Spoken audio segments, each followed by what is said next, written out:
నేడు నేడు నేడు నీవు చూచుచున్న ఐగుప్తీల నీకు చూడవు అంతే.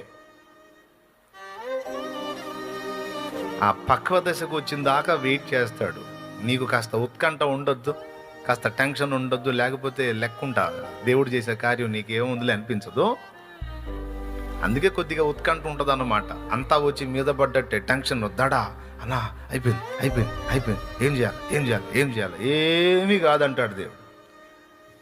ఆయన అంటుంటాడు, నీకు వినపడదులే, కొంచెం ఉత్కంఠగా ఉంటుంది. ఒక్కటి మాత్రం గుర్తుపెట్టుకో, ఆఖరి నిమిషంలోనైనా అద్భుతం చేయగలడు ఆయన. భయపడాల్సిన అవసరం లేదు.